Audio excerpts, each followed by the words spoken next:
What's up, everybody? It's Chris from One Take, and today I want to go over the jobs report. They just released it on Friday, and they release it monthly. I think it's really important information because it really allows us to figure out how well the federal interest rate hikes are working, and also gives us a little bit of insight as to where our economy is right now. So super important stuff, all right? So come with me, let's cry together.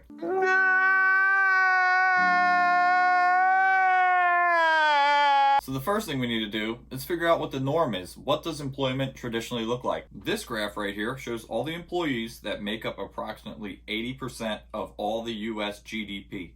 And as you can see, it has been growing steadily. However, it's important to note the gray areas as they correspond to recessions, and ultimately, during those periods, we see decreases in employment positions. And during these times specifically, we see an increase in subscriber counts.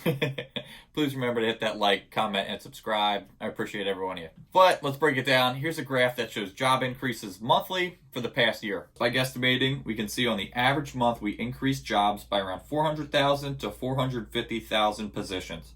However, pay special attention to the months April through June, as these hirings were during the period of federal fund interest rate hikes. During this time, we had federal fund interest rate hikes of 25 basis points, 50 basis points, and then 2 consecutive 75 basis point interest hikes. And as we can see, during the time where we had federal fund interest rate hikes, we saw less job hirings. And this is precisely the Fed's problem right now. They're trying to bring back inflation by slowing down the economy. However, they're really trying not to cause mass unemployment and ultimately shock the market. But okay, we saw the previous month's employment situation. That's great. But what's going on now? Well, besides the $11 million worth of baby wipes turned out to be cocaine, it looks like the job market slowed just a little bit, not too much. In August, we saw 315,000 jobs added, which is, not too much down from that 400,000 average we were talking about a little bit earlier. And this just goes to show that the federal fund interest rate hikes aren't really having an effect on job hiring. So basically what I'm saying is that 2 of the largest federal fund interest rate hikes since 1991, back to back, are barely helping slow the job force. So what does the Fed do now? Inflation's just running out of control, but also the employment situation isn't slowing down either. Well, this will be figured out in the middle of September at the next Fed meeting, where they decide, hey, are we going to do a 50 basis point interest hike or a 75 basis point interest hike? And honestly, we're kind of in like a catch-22, where if they give a 50 basis point interest hike, that could cause false hope and rampant inflation.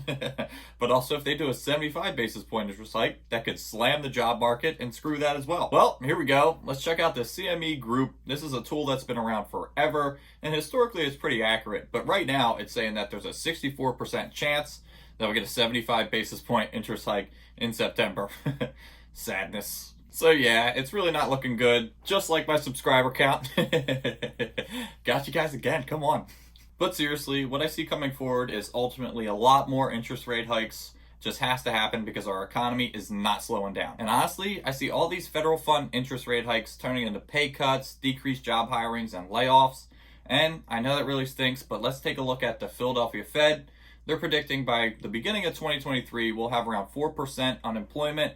And right now we're around 3.5%. So to me, that's really pretty modest. So the Philadelphia Fed are saying we're going to have around 4% unemployment. And honestly, I don't buy that argument. Not at all. So I'd rather look back in time to when we had similar economics and see what their unemployment was like.